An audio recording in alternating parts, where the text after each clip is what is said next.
છેલ્લા ઘણા સમયથી ગુજરાતમાં અનેક કિસ્સાઓ બને છે અને એને લઈ આપણે પોલીસ તેમજ કાયદો વ્યવસ્થા બધા ઉપર પ્રશ્નો કરતા હોઈએ છીએ। ગઈકાલની જ ઘટના લઈએ પાટણની, જે તમને બધાને યાદ જ હશે, જેમાં પોલીસની ગાડીઓ પર પથ્થર ફેંકવામાં આવ્યા હતા અને તેમજ પોલીસને દોડાવ્યા હતા। પરંતુ હવે હું તમને એવા દ્રશ્યો બતાવીશ જેમાં પોલીસે લુખ્ખાઓની ધૂળ કાઢી છે અને તેમજ આ દ્રશ્યો જોતા તમારા પણ એકવાર દાંત કચકચી જશે અને તમને પણ એવું લાગશે કે આવા લોકોની સાથે આ રીતનો જ વર્તાવ થવો જોઈએ અને આનાથી ખરાબ પણ કદાચ થાય તો ખોટું નહીં। પાટણના ગઈકાલના વિઝ્યુઅલ્સ પણ જોશું। હાલ જે રીતે પોલીસે કામગીરી કરી છે અને લુખ્ખાઓને ઊભી પૂંછડીયા દોડાવ્યા છે એની પણ વાત કરીશું। નમસ્કાર, ગુજરાત તક સાથે હું જ્યોતિકા।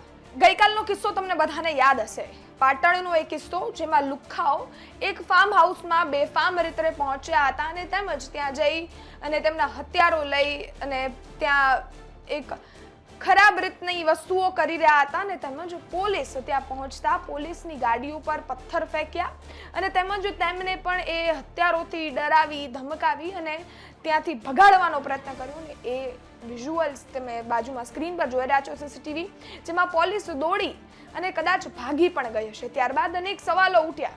હર્ષ સંઘવીને પણ સવાલો કરી દીધા, કાયદાને પણ સવાલો કરી દીધા, આપણે પોલીસના ખોફ સુધી પણ પહોંચી ગયા અને એવો પણ સવાલ થયો કે હાલના લુખ્ખાઓને શું પોલીસની ખાખીનો ડર નથી રહ્યો? પરંતુ ભૂલતા નહીં સાહેબ કે સુરતમાં એ ચિરાગ ગોટીનો કેસ હોય કે પાટણમાં આ કેસ હોય, પોલીસને લુખ્ખાઓના ચપ્પલ કાઢતા પણ આવડે છે અને એ જ ચપ્પલથી એને મારતા પણ આવડે છે। પાટણમાં જે કિસ્સો બન્યો એનાથી સમગ્ર પોલીસ છે એની ઉપર સવાલ ઉઠ્યા હતા અને ત્યારબાદ એમની કામગીરી તમે જોજો। આ દ્રશ્યો તમે જોવો, એ દ્રશ્યો હું તમને બતાવું સૌ પ્રથમ, જેમાં એ લુખ્ખાઓ છે એને ભર બજાર લઈ જઈ અને તેમજ તેમની ધૂળ કાઢી છે, ઊભી પૂંછડીએ દોડાવ્યા છે અને એમને એમના જ કરાવવા ઉપર પછતાવો ન થાય ત્યાં સુધી એમને માર્યા છે। સૌપ્રથમ એ દ્રશ્યો જોઈએ, ત્યારબાદ વિગતે વાત કરીએ।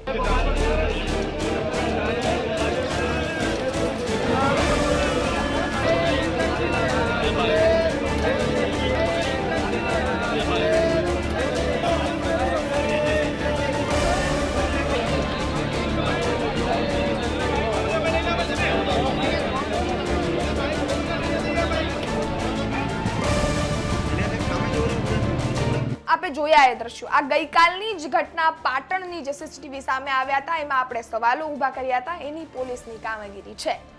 હવે હું તમને હજી એક કિસ્સો યાદ કરાવી દઉં, એ છે પાયલ ગોટી વાળો કિસ્સો।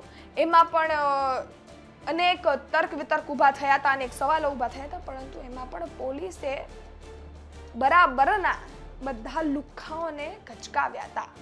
અને ત્યારબાદ સુરતનો ચિરાગ ગોટી વાળો કિસ્સો, સુરતમાં પણ ચિરાગ ગોટી બેફામ બન્યો તો, પોતાની જાતને દાદા સમજતો તો, એના ચપ્પલ પણ પોલીસે કાઢીને ઉઘાડા પગે દોડાવ્યો હતો અને એને પણ એના કરવા ઉપર પછતાવો એકવાર થઈ ગયો હતો કે હું શું કામ જન્મ લઈને આ બધું કર્યું।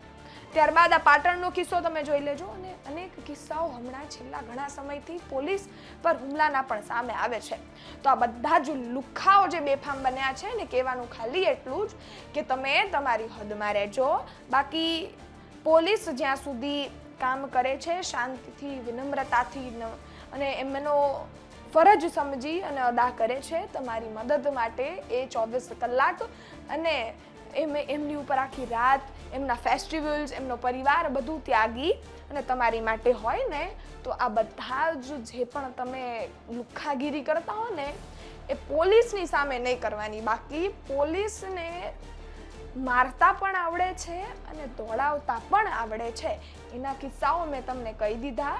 ચિરાગ ગોટી વાળો કિસ્સો પણ કીધો, પાટણ વાળો કિસ્સો પણ કીધો અને હજી જો લુખ્ખાઓ બેફામ બનશે તો આનાથી સારા કિસ્સાઓ પણ હું તમને રોજ ક્રાઇમ સ્ટોરીમાં કહેતી રહીશ। એટલે લુખ્ખાઓ માટે ચેતવણી સમજો તો ચેતવણી અને એમની માટે વોર્નિંગ સમજો તો વોર્નિંગ, કે એમની લક્ષ્મણ રેખાઓમાં સીમામાં સમાઈ જવું।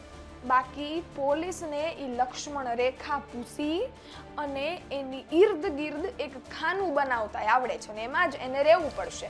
એટલે એમની ઉપર જોવા જઈએ તો કામગીરી કરતા પહેલા એ લોકો જ સીમામાં આવી જાય એ ખૂબ સારું રહેશે। તમારું શું માનવું છે આ ઘટનાઓને લઈ કોમેન્ટમાં ચોક્કસથી જણાવજો. સુરતની ચિરાગ ગોટીની ઘટના હોય કે પછી આ પાટણની ઘટના હોય, તમામ ઘટનાઓને લઈને તમારા અભિપ્રાય અમારા સુધી પહોંચાડજો. બાકી જેટલા પણ લુખ્ખાઓ જે આ વિડીયો જોઈ રહ્યા છે, જેટલા પણ બેફામ બન્યા છે, એ લોકો ચેતી જજો. ખેર, અને યુટ્યુબ પર જોઈ રહ્યા છો ફોલો કરજો, ઇન્સ્ટાગ્રામ પર જોઈ રહ્યા છો તો સબસ્ક્રાઈબ કરજો. બાકી ફરી એકવાર મળીશું નવી જ માહિતી સાથે, નવી ક્રાઇમ સ્ટોરી સાથે. ત્યાં સુધી રજા આપો.